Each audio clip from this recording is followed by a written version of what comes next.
People live in a world of their own making. Frankly, that seems to be the problem. Welcome to Angry Planet.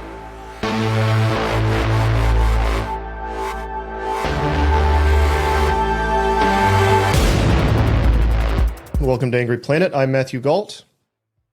And I'm Jason Fields. I must warn you, audience, I have done little to no preparation for this episode because I've been so deeply invested in the story that we're going to be talking about today. I did some reporting on it, but not nearly as much as our guest, Eric Toler of Bellingcat, also doing some writing for the New York Times. We're going to be talking about the Discord leaks today. Eric, thank you so much for coming on to the show and walking us through this. Sure. Happy to be on. Thanks for having me. So the first and most important question I have for you is, are you now or have you ever been a member of the Something Awful forums? A long time ago, yeah. When I was trying to think, I think 2003 or 4, I think I had an account. I can't remember exactly when. I remember I got the account when I bought. I was 14 or 15. Hold on, I'm 34 now, so let me do my reverse math in my head. 2004 minus 1988. 16 then. Okay, right. So 16. When I was 16, I remember I bought this computer case from some guy and it broke on its way over. And he didn't have money to give me a full refund because he'd already spent most of it because he packed it really badly. So he gave me a partial refund and then gifted me an account on the Something Awful forums. It was like his way of like compensating me for his very poorly packed computer case when I was building my first computer when I was 16. So yeah, I haven't been on there in years and years and years and years and years. But when I was like 16, I had an account. Yeah. Did you? Well, hold on. Now, sorry, go ahead. No, I mean, we don't actually call this the Inside Baseball podcast. No, I'm going to explain why this is important. I'm going to get there. And what it is. Yes. Oh, fantastic. I promise. I assume there's a segue to something with there's that. There's a segue to something here. All right. But audience, keep in your mind the Something Awful forums as we move forward in this lovely discussion. So let's do some very basics. Let's back way up. What happened a couple weeks ago in a Discord forum that became national news and led to the arrest of a 21-year-old Air National Guardsman? Yeah. So this guy we now know, his name is Jack Teixeira. He leaked some or posted, I don't know, leak is maybe a bit of a strong verb to use for this. He posted a bunch of documents, like sensitive, classified, secret, top secret, various forms of classification documents into a private Discord channel he was apparently an admin of. We knew about these because they eventually made their way onto Telegram and to a lesser degree 4chan. And April 5th is when they're posted. And then on the 6th, the following day, the New York Times reported that the Pentagon is opening up an investigation into this stuff. There's only, at that point, 7 documents between the 4chan and Telegram that we knew about. But if you kind of trace back eventually to the ground zero of this tiny little Discord server that Jack was admin of, there were hundreds and hundreds of them posted. And then of those hundreds, probably like 300-400, of those, 107 of them got posted into a larger Discord server that was semi-public at the time. What are we talking about when we talk about government documents? What's in these? Most of them are pretty boring. So I think I have 80-ish of them. I don't have all of them. I think I have 80-ish of them. A few of them are pretty fascinating. But they've been, all the juicy stuff has basically been reported already between, the AP, New York Times, Washington Post, everybody else. So there's stuff about there's some signals intelligence intercepts. Like there's one about how Mossad was organizing anti-government protests in Israel. So that's obviously pretty interesting. Stuff about a lot about different kind of intrigues around different countries shipping arms to Ukraine/Russia and the US's attempt to either facilitate or disrupt that. And a lot of stuff about the war in Ukraine in particular, like tactical information around movements in Bakhmut and Kharkiv and Kherson and the south, by Crimea and stuff like that. Like ammo replenishment schedules, a lot of stuff that is interesting if you're Rob Lee or Michael Kaufman, like the guys who do this intense analysis of the war. But for the vast majority of people on Earth, they don't really care that much. It's kind of like tactical strategic information. And also a lot of stuff that's just basically already known, basically just reporting media reports of that is, if you just Google, you'd find the exact same information that's in a lot of these documents. I just wanted to know how up to date, current these documents are. Like, Mhm. I mean, are they last week's? Were they hot off the press when everybody found them, or what? Yeah, so the most recent document I think is from March 1st, and so I think they go back from to October. I think it's the first ones that were put in this Discord server, and almost all the ones that we have seen have been like revealed in documents and all and reporting, mostly from February and March, because the last public leak of these documents was on March 1st and 2nd, and that's the most recent documents. And there's nothing as I haven't seen anything that post dates March 1st. So was initially he was hand transcribing things and then taking photographs of them, right? Yeah, when he first started posting these in October in his private Discord channel with his buddies, like 20, 30 active members in the group, he was handwriting them like half an hour per document, just like writing. But his audience is mostly just like a bunch of like teenagers on Discord, so they didn't like they just want a TLDR of it, right? They didn't want to read the whole thing because there's like a big wall of text. And after a couple months, I think in December or January, he got annoyed with the other people in the server because they weren't paying attention to his, highly classified documents he was transcribing. And then he just started posting them like photos of them because, the photos are easy to read. There's like little graphics and maps and easy to follow and is a little bit more, consumable for his audience, I guess you could say. Did you know what Discord was, Jason, before this? Thanks to you, Matthew. I actually did know what Discord was. But do you think it'd be useful to explain? Oh, I do. I do. I was just curious. I assume are your kids in it? I assume that they have gaming groups in Discord, right? I actually have kids who go out and play. Oh, It's that's actually weird. quite disappointing. Weird. They're on sports teams and play frisbee, stuff like that. Will More you tell us? information than you needed, but Were you on Discord other than for Eric? I know Bellingcat has one where they do various things. But like socially, were you on Discord? Or are you a Discord user beyond your use of it in work? I've looked around it before. I'm about one generation too old. So I'm 34. Okay. So I'm about one generation too old for this.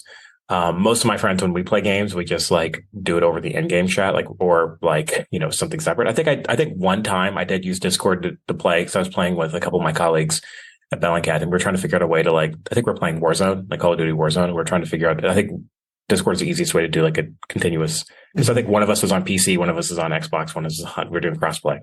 But outside of like that one or two times, no, I think I remember playing with like Roger Wilco a long time ago, which is like this ancient voice app. Yeah, I was playing some games like in like high school or early college, but that was a very long time ago. So I'm the Roger Wilco generation, not the Discord generation.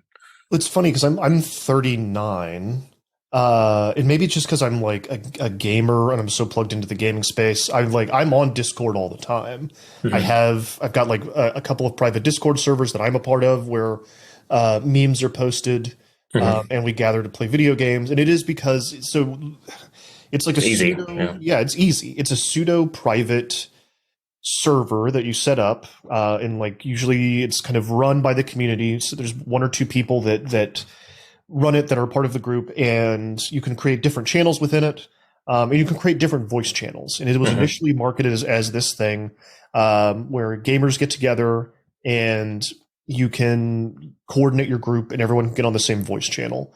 A lot of games now, they've got their own voice channels, but for a long time, if you were playing World of Warcraft, say, World of Warcraft did not have in-game voice chat. Yeah. And getting a big group together to like take down bosses is a complicated process. It was easier for people to talk to each other, and there was a whole bunch of different services that attempted to kind of fill that niche, and Discord seems to have been the one that won. Now it's funny, there is a lot of military stuff that also happens on there, like Ukraine is actually using it to coordinate to coordinate active military operations, which I think is really bizarre. The U.S. Army and the Air Force esports teams have their own Discord servers. So it was like a known property, but it's also a place where you can just set up a community to show off to a bunch of teenagers, apparently. So yeah, that's what kind of Discord is. I liked that you said Jack was hosting, that these weren't leaks. I think that's the right verb. because that's what this is. It was not. It has the energy of someone going onto Twitter and showing off, right? This was not someone that was trying to Or share Twitter group DMs and showing Twitter off. groups Yeah, DMs, yeah, right? yeah. Can you tell me a little bit more about him and like what the motivation here was, if there was any? Like, how did this group start? Yeah, so the group charted a few years ago, I think in 2019, 2020. I don't remember the exact year. I think it might have been 2020. And they were not all of them, but most of the members were on a different Discord of a guy named Oxide, who is a popular YouTube like gear guy, like military kit gear guy. So this guy has like 200,000 followers on YouTube. He posts like, can this bullet penetrate this helmet, right? Or I don't know. It's not my world. I'm not into this military stuff, but like apparently people who are into like kit and gear and all that stuff are really, he's pretty popular in that world. So they were on his server and they got banned for a few different reasons. Like some of them were a little too racist. Some of them were posting memes that annoyed the admin. They got banned for various reasons. And so they just made their own server. And that was this server called Thug Shaker Central, which is the name of one of the servers or one of the memes they were posting. Thug Shaker is like some meme of like a black guy like shaking his butt or something like that. I don't know. I've just looked at the Urban Dictionary for it.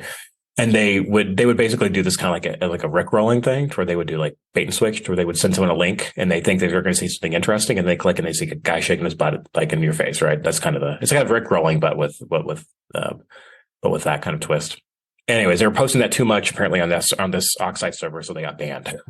So they made their own, and then there are a bunch of admins. I mean, Jack, I've heard a few different accounts from a few different people who are on the server, but one person told me Jack was, the guy who interviewed the Washington Post, who I talked to, said, Jack was the unquestioned leader of the server. They're trying to make us all better people, all that. I talked to other people who told me like, no, he was a server because he just happened to remake it after we got banned. And he was just server, he was admin by default, right? And a lot of people were annoyed by him and didn't, like, he wasn't an unquestioned leader. He wasn't a cult. Some people might have looked up to him, but a lot of people, it is a Discord server, not a cult, right? It's a kind of a loosey-goosey collection of guys mostly guys who want to, play Project Zomboid or Arma 3 together, and he's using it kind of as a collection point for it. So, They made it sound like a Christian fundamentalist, like Catholic this. They made it sound so organized in the New York Times. And you're just saying that's total crap. Well, the Washington Post had a bit more. So I think in the New York Times story, they mentioned that one person described it as such. Like we were not completely sure if these descriptions were correct. The Washington Post did an interview with this guy. He goes by Vaki, is his pseudonym. He's a kid, 17. I believe he's 17. He's a minor. And he was friends with Jack.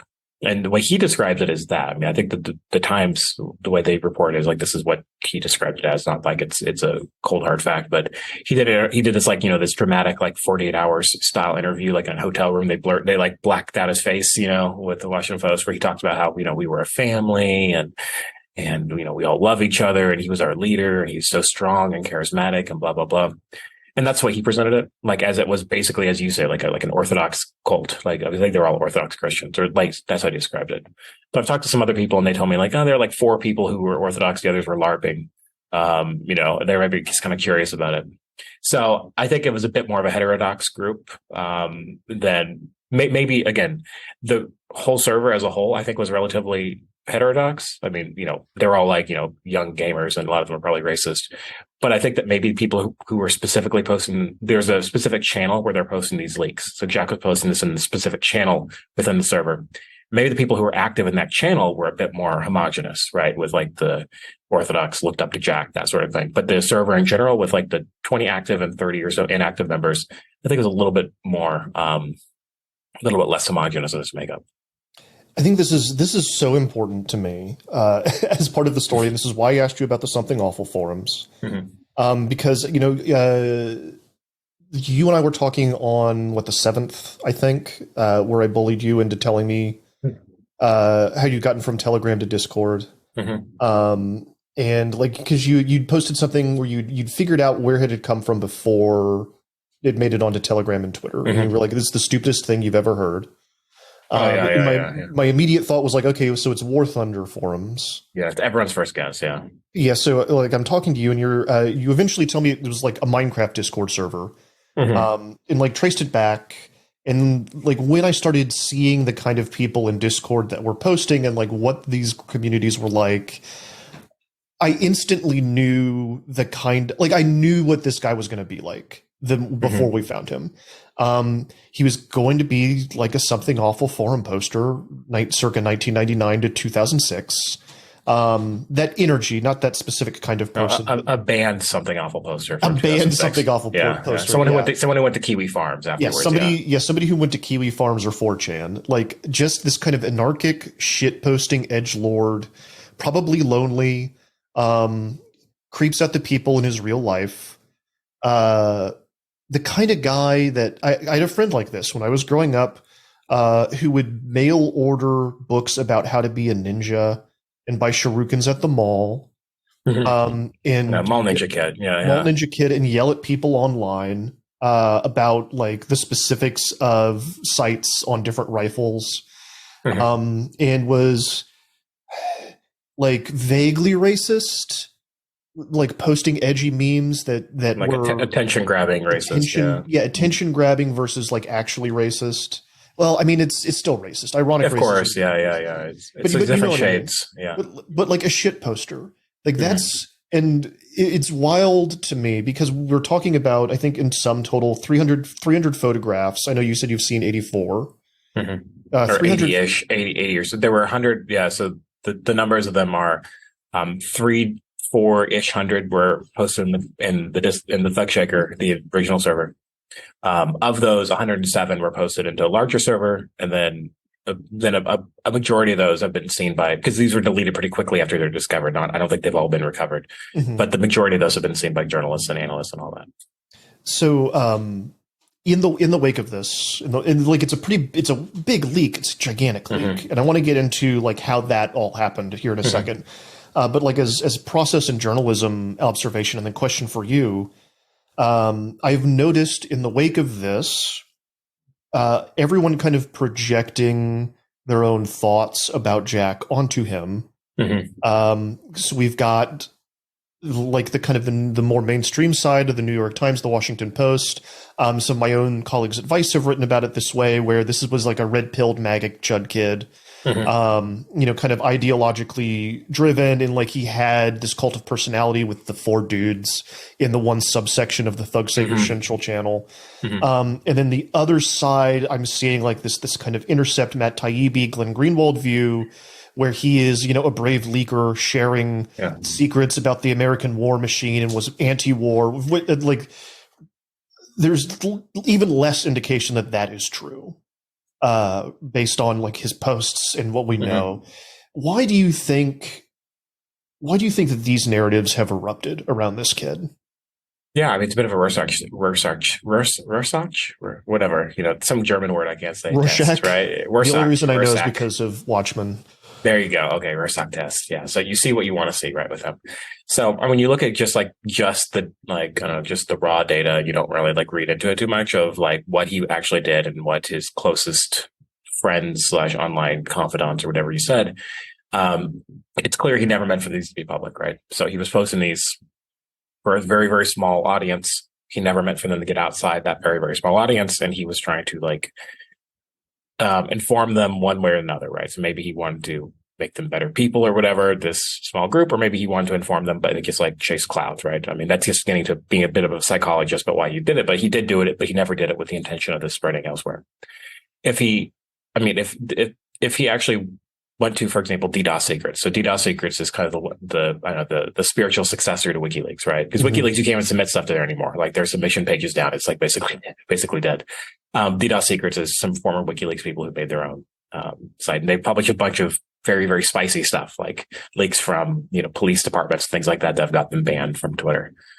If he had gone to DDoS Secrets and said, I have these sensitive documents, I'd like to publish them, I'd like the world to see them, to expose the American empire and all that stuff, it's a totally different story at that point. Then he's a whistleblower. Then he's trying to inform the public. Then he's basically what Taibbi and Glenn Greenwald and all of them are saying is basically true at that point, if that was what he was doing.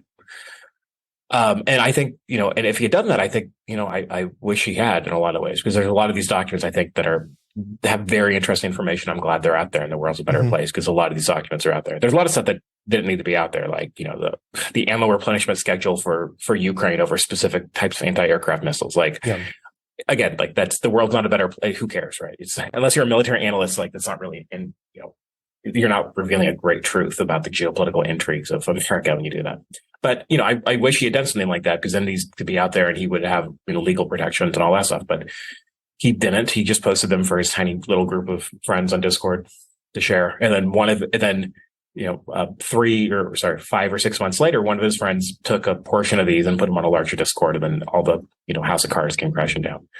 So yeah, I mean if he what does he say, like if something was if something completely opposite was true, then that would be true, but that's not what happened, right? He wasn't a whistleblower. He didn't do anything that a whistleblower would do. He just posted these documents for his buddies in a small group chat without the intention of the world seeing them. So it's kind of like fan fiction, I guess, right? If trying to make this guy into a whistleblower. I wish he had been a whistleblower. I wish he had put these out for DDoS seekers or someone else to publish, but he didn't.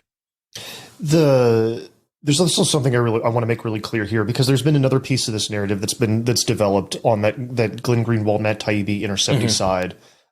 They've reached out to me for comment. Intercept did, and I did not talk to them about the stupid RPG story.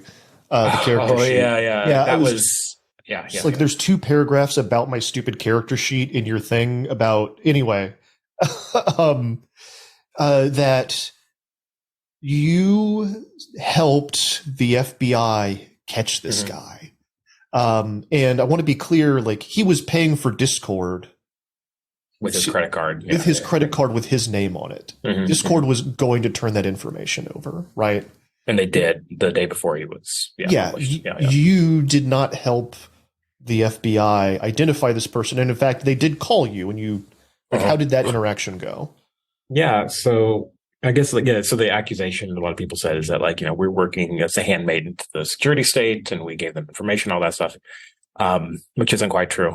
I'll talk about my very brief, very unremarkable brush with the FBI in just a second. But so the timeline of how this happened, I mean, we now know because there's charging documents that have been released, and it gives a timeline of how the FBI learned about who Jack was. And it's on the 10th. So April 10th is when they talked to, I'm pretty sure they talked to Luca, who's the kid who, the 17-year-old kid who posted these documents onto the larger Discord channel. So they visited him, they talked to him, and they basically got Jack's identity through him. And then they sent in a request through Discord, and they found out that Jack had been paying. I think he paid for Nitro, right? The Nitro boost, right? You can do through Discord, which is like kind of this useless little boost you can do for a server. And well, it's not that useless. Maybe not useless. Okay, it's more useful than like Reddit Karma or something like that, right? But yeah, it is. It opens like some extra more features, right? It opens some more functionality, allows you to stream at higher bit rates. Some of us pay and are paying. Yeah, are there's uses. Okay. All right. Well, I don't want to nitro shame anyone. Yeah. But so he paid, one way or another, he put his credit card information. But I think it's the only thing you can pay for in Discord is I don't think there's any other so it had to be that, unless there's some secret, Discord store I don't know about. But he put in his information with his home address, his name and everything. So it's like, you knew this guy ran the server. Just it takes 30 seconds to search for it. You get access to Discord logs, right? And they knew this, and they got the request back from Discord on the 12th. And so the New York Times published their story naming him on the 13th. And what happened was my temporary colleague, Haley, who was working on the story, after we kind of got an idea that this guy, Jack, maybe, we didn't know if he was a leaker or not. We just thought he was just a guy on the Thug Shaker server. Like we didn't. When we we were just trying to find other documents. That was because we posted a story on the 13th, the same day that we identified him. We also posted a source of new information from new leaked documents account. So we were really just chasing leaked documents. And to get those leaked documents, we were chasing people on the server to talk to them. And one of the people that we identified turned out to be Jack. And Haley drove to rural Massachusetts from New York. I think she left at 4 a.m. to go drive to his house. And when they got there, she realized very quickly, like, oh, wait, hold on. This guy's under surveillance, because they're like FBI vans, like clearly FBI vans, like drive by like 15, 30-minute intervals across his parents' house. And she saw a surveillance plane that was not on any flight radar service, that was flying, like circling overhead. So I was like, okay, clearly, something's going on here. And then soon after, someone at the FBI like called the New York Times telling them to like back off. Like they're going to like, you guys need to get out of here. It's not safe. Clearly they were prepared to do a raid. Right. Right. So they walked into the FBI about to already arrest him. So like we walked into it. It was about to already happen. And if anything, it accelerated their timeline because they were surveilling him clearly. Like they had been surveilling him for at least a day or two at this point. So they were probably, who knows, maybe trying to find out there's more to the story about this guy, like if he was communicating with person XYZ or if he had more documents or whatever. So if anything, it's kind of adversarial to what the FBI was doing because it sped their timeline up. Anyway, but that was the story about the day of the publication. So they knew they were about to raid him already before we even identified or even thought about this guy. They already knew who he was and they were about to arrest him. So there's that. And then the FBI called me on the 10th. So this is February 10th. So the same day that they interviewed this Luca kid and find out about Jack, they called me. I was at the zoo with my kid at the time. I got a call and I was waiting for a call from a different journalist. And when it was like 9:30 is the call. I don't remember what time it was. And I was expecting a call at 9:30. And at like 9:30 sharp, I get a call on my phone and it's 816 area code. I live in Kansas City. And I would answer the phone like, oh, I didn't know you were local. I didn't know you were from Kansas City. And the person responds, hello, this is Special Agent so-and-so at the FBI, at the Kansas City branch. I'm like, oh, okay. You're not who I was expecting to call me. And basically they wanted to meet. And I was like, I was like, I don't know. Like, I don't think I should do that because like, can I talk to our lawyer about that? And they're like, yeah, you can. But like, what's the time you could meet though, if you can meet? And I'm like, I was like, what's the latest possible time? Because I was scared this is a voluntary thing. It was going to become a voluntold thing, right? There's going to become an involuntary thing. So I was like, what's the latest? I was like, what's the latest I could think of? I was like, this is Monday morning. Like, I don't know, Friday afternoon. I thought it was the latest I possibly could. And when I got home, I emailed our lawyer at Bellingcat and they're like, you can just say no. So I just referred him to the lawyer. The lawyer said no. The Justice Department lawyer also called the lawyer and they wanted to talk. And then the next day, then we said no again. And that was that. And that was the end of it. So that was a very brief, uneventful brush, but I don't know. But we're talking about it, so I guess it's not worthy enough to chat about at least. You're listening to Angry Planet. We'll be right back.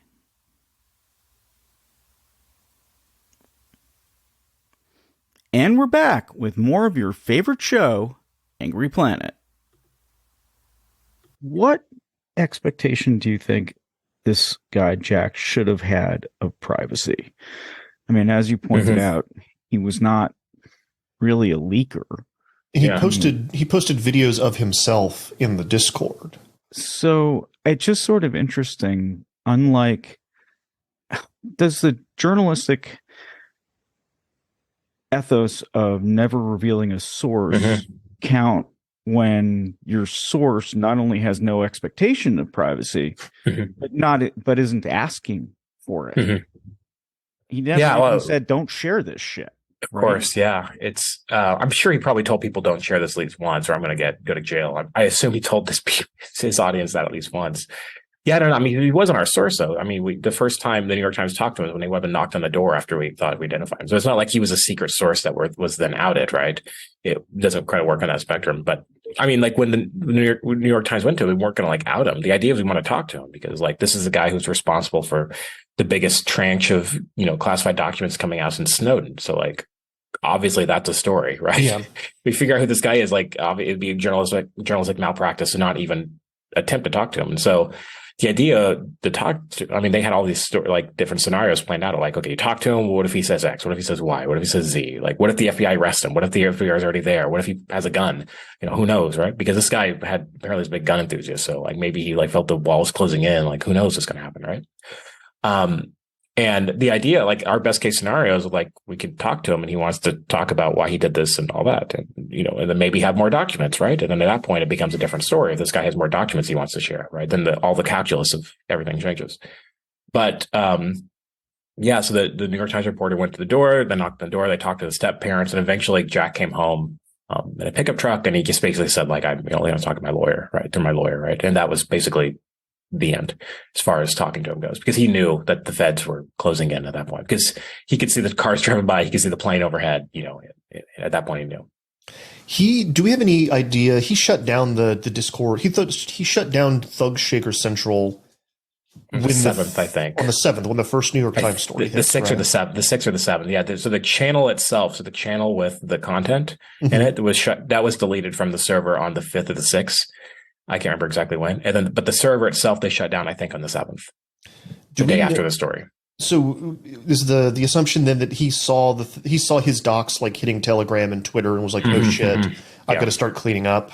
Yeah. Gotcha. And in the charging documents, you could see that on either the 7th or the 8th, I can't remember exactly when, he went to his work computer where he can search for like internal alerts and bulletins. And he searched the word leak to find out if there was like an internal investigation going on from his work login in his work computer, which is the day after the New York Times publishes about the leak. So that's about the worst thing he possibly could have funny. Done. Like, there's so much of this that's so absurd and so funny. There's so much of that. A lot of the stuff that's in those documents is deadly serious, obviously, but it's just like that. It's this kind of person that is responsible for. He's the one in charge. Yeah. Yeah. I mean, who else would it be, though? Right. Yeah. I mean, well, let's talk about that. What was his job? Yeah, so he worked, was like a cyber, I don't even know what this is, but like a cyber transport specialist. Is that his title? Something like that? Yeah, a journeyman. Journeyman. Hold on. Okay, even better. Yeah, he's a step up from apprentice, right? And he, in the Air National Guard. So he worked on a base, I think, on Cape Cod or near Cape Cod through the Air National Guard. And apparently this is a pretty, the Air National Guard, I didn't know all about this before. I've learned quickly that they do a ton of intelligence work, especially around like the war in Ukraine. Like one of the leaked documents was actually, that I was looking through, is like we're going to be publishing an article about this before too long, about an assessment of a BDA, like a bomb damage assessment or whatever, on a Ukrainian strike using some U.S. weapons. So like whenever the U.S. weapons are used, apparently they do assessments on like how they worked and like what worked and what doesn't. And the assessment was produced by the 176th Intelligence Squadron in North Dakota, which is an Air National Guard unit in Fargo, North Dakota. So like, some of the intelligence assessments and stuff are being done by the Air National Guard. So I guess it's not a huge leap of logic for Jack, who was part of the intelligence squadron, an intelligence wing or whatever, at the Cape Cod base, to have access to these documents. He was a cyber defense operations journeyman, and that's the 102nd, which had, until a few days ago when the Air Force pulled it, an intelligence mission. And it sounds like, kind of just reading through their website and like the documents about it, they were like, he was probably an IT specialist, and they were just kind of processing data. Right. It's getting massive amounts of data and like sorting it and looking over it, essentially. Right. Yeah. And I understand that they were like helping. I think they were preparing some documents for like higher level people. Right. They were part of the filtration process between, the raw intelligence data and getting stuff for like, Miley and the, chairman of staff or joint staff or whatever called. So like a lot of the stuff that was being like processed into like more like, easy readable stuff. He was part of that like link, one of the link of the chain of that process. Do we know how he got the stuff out? I mean, in the movies, it would be a USB drive that he physically printed it. Copy, and everything was just printed. We know he folded it into quarters, right? So like 2 folds, right? Horizontal, vertical. And I don't know how, maybe he's put it in his back. Literally just maybe he put it in his back pocket and walked out. I don't know, but that's some tight security we've got there. Right. In the photographs, I think it's pretty important to say, there's a lot of stuff in the background, and it's pretty obvious that it's in his house. It's in his house. Yeah. Like there's a gamer keyboard in the background of one of them. There's like there's a tablet of some kind with a cracked screen. Gorilla Glue. One in his kitchen. Yeah, took one as a kitchen counter too. That's how you figured out who it was, right? The kitchen counter thing. At least that was a strong indication of it. I mean, because like these kitchen counters like have identical like designs. I'm pretty sure like they're like made in China or whatever, and then they kind of all look the same. But it that was a strong indication that he might have been the guy. But that in correspondence with all the other stuff, right? So this is a whole long process talk about identifying him. But in short, basically, we had a profile of a guy who we know who was part of the intelligence squadron in the Air National Guard. And in the background of one of these documents was a kitchen counter with the white tile floor below it, and kind of the speckles on the granite countertop matched up between family photos on social media of the same house where he was visible. Some of this was on his Steam profile. Is that right? Yeah, that's how we found him. That's also it's so Steam. good. It's all Steam. Yeah, it's all Steam. So there's a site called steamid.uk. It's a site that scrapes content from Steam. So like friend list, groups, screenshots, all this stuff that you do. Because for those who don't know, Steam is a gaming platform. It's been around since 2004, I think, right? So when Half-Life 2, it's when Half-Life 2 launched. I got my account is 19 years old because I got it on launch day, Half-Life 2. So I've had it for that long. It's been around for a while, and it's kind of like, it has two functions, right? It's like you can buy games on there. So it's like the same, you like buy games like the PlayStation Store, the Xbox, Microsoft Store, or whatever. And the secondary is like the social feature, right? You can add friends. And so if you meet somebody playing Counter-Strike Global Operations, then you can play, Arma 3 with them, right? So like if you meet someone in one game, you can play in a different game. It's kind of like a one-shop stop for like PC gaming, social, buying the games, playing them, and meeting your friends. And we knew, so I knew a handful of guys who were on the server, this tiny little Discord server with 20 active members, and I've talked to I knew 3 of their Steam IDs, and so it was just kind of a basic, I just go onto the site steamid.uk, export the friends list of these 3 people, and find the corresponding who is a common friend with all 3 of them. Right, got a list of 6-7 people, and then just kind of go through them one by one. And of these 6-7 people, there's a guy named Silhouette was his Steam handle. He had a profile photo of Roman Reigns. I noticed the wrestler. I noticed that right away, and I looked through his kind of historic data, and you see he was common friends. He had a bunch of military stuff, and I did an interview with one of these guys, the 17-year-old kid who was friends with Jack, and the kid mentioned that he played a lot of Arma 3, Zomboid, and I think Counter-Strike and CSGO with Jack. And so I checked, and he had a lot of screenshots and a lot of play activity time in those 3 games. And I was like, oh, well, it's a strong candidate to be the guy. We looked more into kind of tracing his use, because he had a few historic usernames on there, because the site is steamid.uk. If you change your name, it's still retained in like historic data. We looked kind of, did some digital footprint tracing with his other IDs, which led us back to his real ID. And also helped that in one of the games in Arma 3, his username in one of the screenshots he posted was J Teixeira. So that helped a lot to figure out who he was. Earlier you said, of course, it was going to be a guy like this. I know we've talked about it a little bit. Can you kind of elaborate on that? It feels like there was this time, and maybe you and I are kind of this era, where you had to be a little tech savvy to get online, learn how to use all this stuff. The user interfaces, everything's become so easy now. It feels like the knowledge of the digital spaces has diminished a bit. The knowledge of how to hide yourself and not like post personal cringe online has diminished a little bit. What do you think's going on here that a 21-year-old National Guardsman gets access to this kind of stuff and doesn't know better than to not fucking post it in a way that's going to get him caught?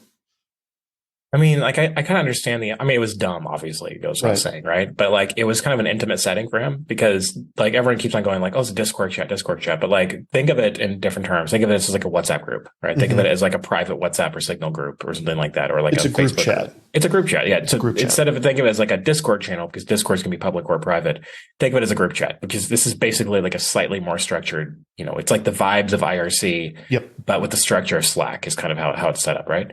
So think of, again, it was kind of a more intimate setting, and even within it, the channel that he was posting in was smaller than the bigger group, because not everyone in the channel in the server was active in the channel, because this channel is a subset of the server. So maybe he just felt like it was just a bit more of like a small intimate group, and like, my friends won't betray me or be stupid enough to post this. But again, he was posting a bunch of 17-year-olds, right? So like, he probably should have seen it coming. So yeah, I think. And also Discord is a very kind of anonymous-ish kind of a thing. Like you can like, on your Discord account, you can like link like, this is my Steam account, this is my Twitter account, all that. But like a lot of people don't do that, obviously. And I don't know, I kind of understand, at least, as much as I can get into the mind of a 21-year-old with it who's doing this, you're talking to people on voice chat all the time. It's a much more intimate setting, right? It's a little bit more like, the parasocial relationships you build with someone on Steam or on Discord are different than elsewhere, because you're on voice chat all the time and you're playing games hours and hours and hours every night. You're playing games on voice chat and talking to these people. It's a little bit different than just like your followers on Twitter or Instagram, where it's all a lot more distant, right? Even if you're in group chat, it's a little more distant compared to like being on literal voice chat, like group party phone calls. for hours and hours, like almost every night, the relationships are a little bit tighter, right? A little bit more, or at least they perceive them to be a bit tighter than if you were just, your followers on Twitter or whatever. That makes so much sense to me. And when you talk about this setting being sort of smaller, I wonder, would Jack Teixeira actually want this stuff to have gotten out? How would he feel about the Russians reading it? Would he felt like he betrayed his country? Or I'm just, trying to think about how stupid he is. Because I think honestly, we sort of agree that he's stupid. It seems. How smart were you when you were 21? Smarter than this, slightly, but smarter than this. Yeah, I don't know. Honestly, it's like I don't want to read too much what his like personal politics were, because there's been, who knows how even stable those were, right? Between year to year, month to month, because we may find him posting, something when he was 18, and he may completely change his mind by the time he's 20, and then again when he's 21, right? Because when you're that age, you change your mind a lot, right? So I don't want to read too much what his politics were. But from what I have heard from people who knew him in real life, like his time in high school, is he wasn't a very pleasant person to be around, and he was not terribly, didn't have very good social skills in real life, as I say, and he definitely wasn't the most, didn't have the most egalitarian social views towards race and things like that. My very like PC way of describing it. So I don't think he was probably a terribly pleasant person with like his social views. But I don't know how he felt about Russia. Like, I don't know, maybe he hated Russia, maybe he loved Russia. I don't know. It's kind of, I can't really say about that. We do know that they had a sub-channel in that group called, what was it, Bear vs. Pig? Yeah, that was the channel where he's posting all the documents. And when I brought this up with one of the members, and he was very quick, like, but it wasn't to make fun of Ukraine, I promise. And they said Bear was Russia, that's obvious, right? And Pig was supposed to be Ukraine, but he kept on. I should check this. I've mentioned in a few interviews. I should probably actually check it. But he said that it's some meme about some Ukrainian soldier yelling something about a pig, and so like it was like an end joke on the server about this. They all like this meme. Yes, but it is like a pretty. But also pig. Yeah, it's a pretty and it's a pretty anti-Ukrainian meme. I remember. Is it okay? It is. Like there was a controversy around the video game Atomic Heart that came out. Couple months ago, which it's developed full Russian developers. There are pigs in the game. What game is it called? Atomic Heart. Atomic Heart. Yeah, Atomic Heart. Okay. Yeah, sure. Yeah. There are pigs in the game, and when you attack them with a melee weapon, it leaves a Z on them. Okay. Yeah, so there's like, it's definitely it's an anti-Ukrainian meme. Is this? I don't know if it's the same meme, because the guy telling me it was some Ukrainian soldier who saw a pig and started saying something. Yeah, is what the guy described it as. It is, but it's like pig is kind of like linked. It's if you're saying pig is kind of linked into. But anyway, that's so the person claimed it wasn't an anti-Ukrainian thing. It was just like a joke they had. But again, I don't know. That's what I was told. I'm sure they think that about like the Thug Shaker meme isn't racist either, right? They're 17. They would say, but they're 17-year-olds. Yeah, they're 17-year-olds. Yeah.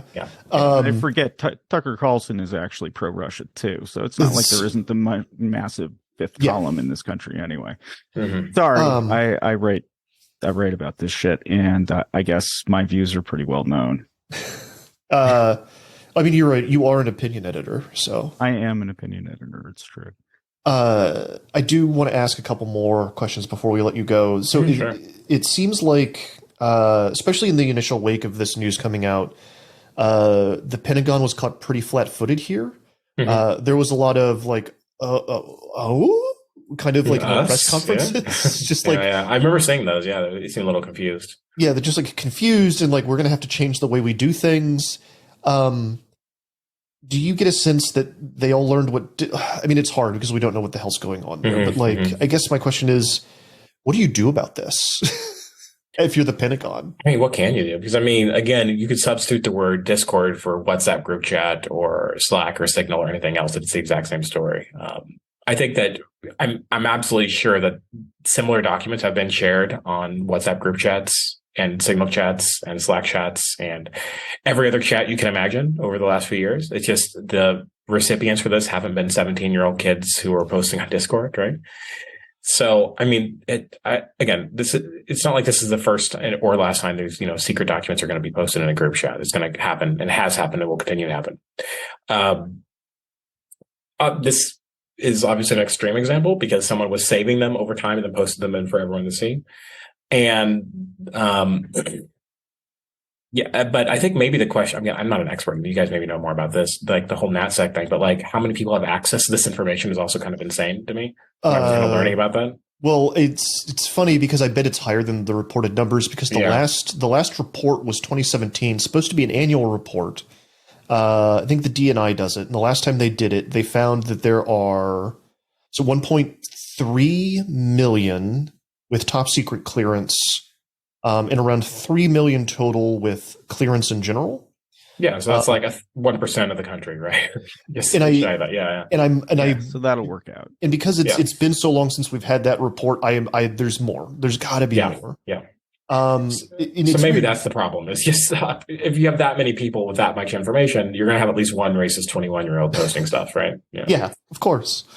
But yeah, I mean that's an interesting part of this too, is like who gets clearance and why, and how does it happen? And it's funny because like the way the clearance process works, in some ways it's easier because there is like a contingent of Zoomers that their social media presence is Steam profiles and Discord. Mm-hmm. Things that like you aren't going to check if you're doing clearances. Yeah. They don't have Instagrams, they don't have Facebooks, they don't have Twitter accounts, or if they do, they're extremely anonymous or like Finstas. And like the person doing the clearance is like not going to know to look for those things. Yeah. So if you're a 21-year-old and you don't have much digital history online, you don't have much personal history, you're probably not in massive debt, which is another red flag they look for. Yeah. It's easy to get top secret clearance. And if they're looking for baseline IT workers that they need to give this clearance to be able to like sort data, you are going to get some weirdos, right?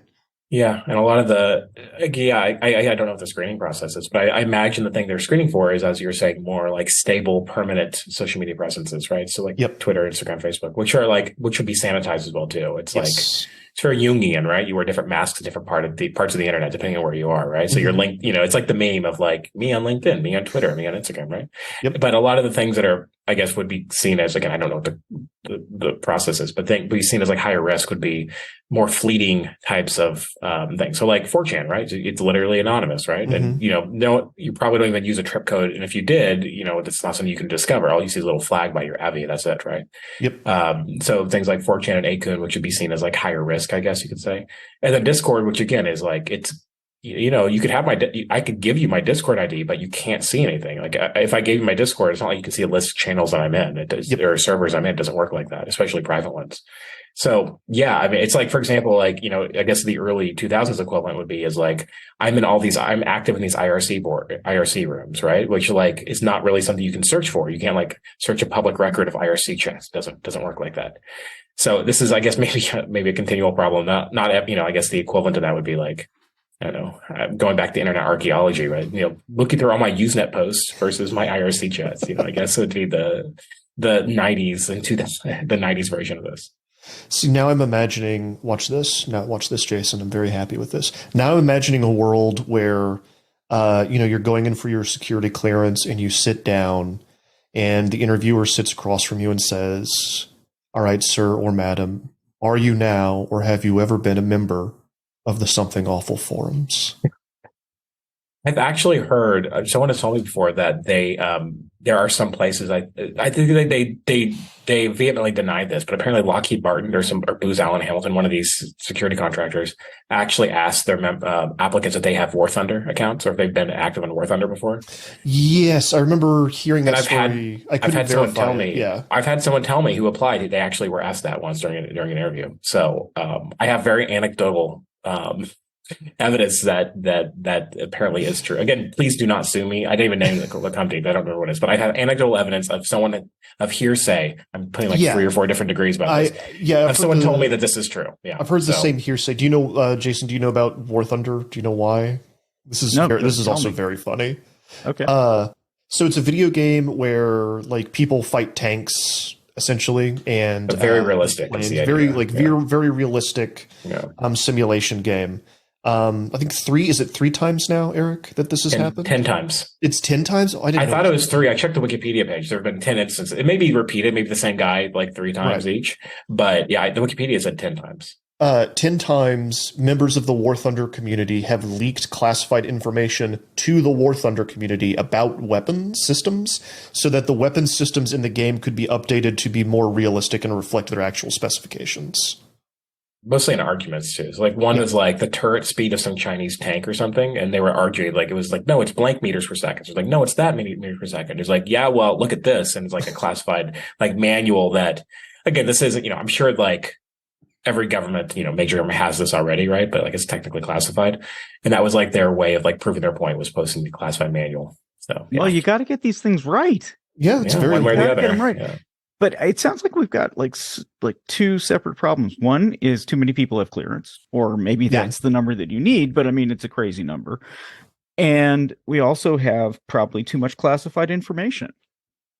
Right? Yeah, I mean that's another gets classified. There's two big problems, and like a lot of it, I hate to do this, but it's like thanks 9/11 for in some ways for both these problems, because like 9/11 widely viewed as this huge intelligence failure.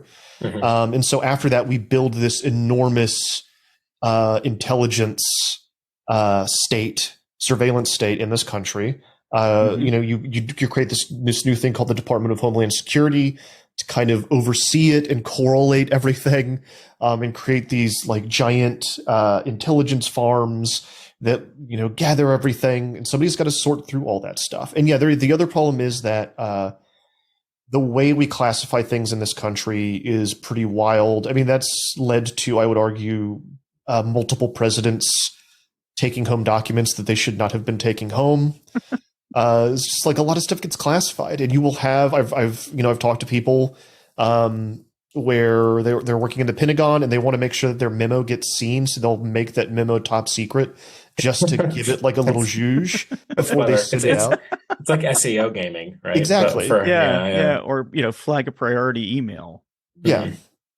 Has anyone ever, by the way, looked at something sooner because the email said priority? Or do you just put it in the trash like me? I mean, anymore, my email is just sludge, right? It's like 99% just garbage. All right. So what's next in this story, Eric? Yeah. So, now I've had all this time hunting down these leaks like they're Pokemon cards, basically. Mm-hmm. Now we're actually doing some analysis of them, which I think has also been understated. All this kind of, I should be the last person to talk about this and complain about it, but there's been so much talk about Jack and Jack this and Jack that. And like, it's like a soap opera, but the leaks themselves have pretty interesting stuff in them. So over at Bellingcat, working on a couple of articles, he's kind of looking at contextualizing some of the information in the leaks. Most of the big bombshells have been reported already by like big legacy media, but like, from kind of a digital investigative perspective, there's some interesting little bits in here. You can kind of find more information and digging and contextual stuff. So more about the leaks themselves. Hopefully more of these will come. The Washington Post is doing a slow drip of new ones they have access to. So you'll see more from them. And there might be another story too about kind of the server itself and other members of it, kind of like, what was it really like? Because you heard kind of in the beginning of our talk, how like, I have 2 or 3 people I've talked to on the server, and there's conflicting accounts around like, the makeup of the server, what people thought, who was Jack, how did he act, how do people think about him? So I don't know, kind of eventually at some point, I don't know, maybe it probably won't be me, but somebody's going to write an oral history of Thug Shaker Central. It'll be out, and one day it'll be like the New York Magazine or Vanity Fair will put it out at some point. Eric Toler, thank you so much for coming on to Angry Planet and walking us through this. Sure. Thanks for having me.